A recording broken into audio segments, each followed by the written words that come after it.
I came across this video where the host was posing the question, what's your fashion red flag?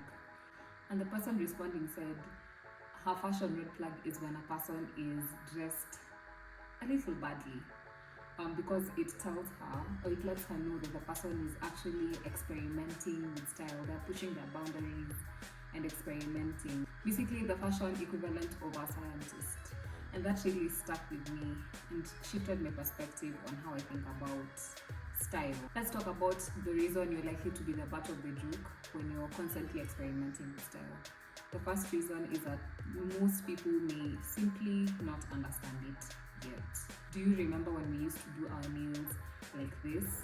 And now there's so many ways to do our nails, and it reminds me of a time in campus where this girl showed up to school with one fingernail done a little differently than the rest of her fingernails, and at the time it was such a big deal.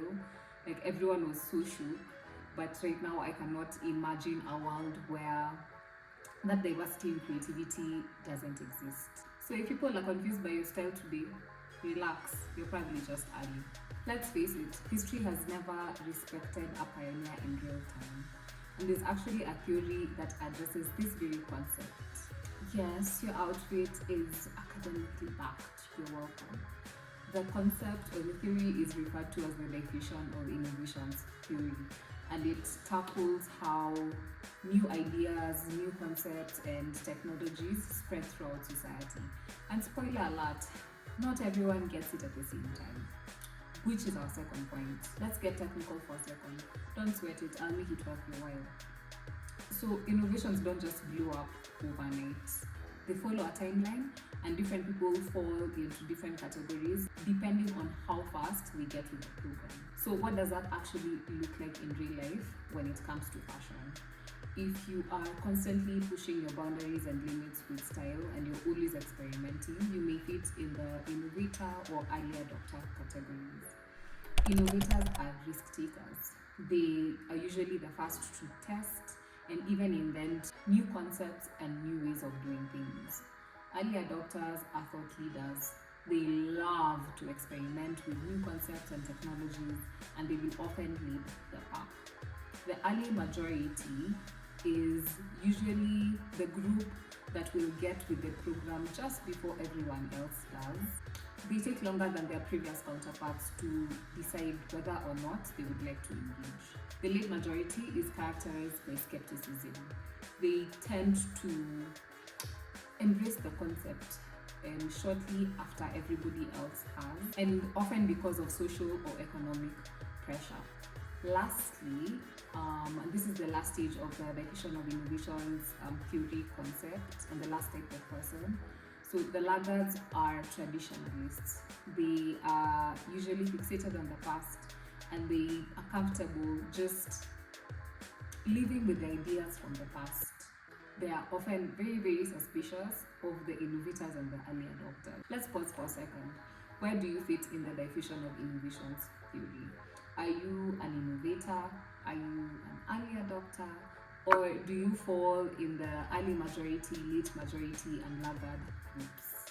Let me know in the comments. And also let me know which African country you're hailing from. I'm trying to see something. Where were we? Oh, okay. What does this all mean? Does this mean that all innovations go through all the phases and are fully adopted into societies in the end? Certainly not. As we have discussed in my previous videos, we are slowly learning that the Kenyan demographic is very toned down, very demure as a culture. And so if you are an innovator or an early adopter in the fashion space around here, there's a good chance it will take a really long time for your idea, your invention, or your concept to penetrate through society or to go through all the 5 phases, or it may start and die with you. So the next time you're experimenting with style and someone makes fun of you, don't take it personally. Some people are just not caught up yet. If it's a stylish friend that's giving you feedback, hopefully they constructively critique your fit and share valuable insights to actually sharpen your concept next time. Not just say, Like a confused art critic. Is it the same in your African country? Do people mock what they don't understand? Or is your culture more inclined towards innovation, especially when it comes to fashion?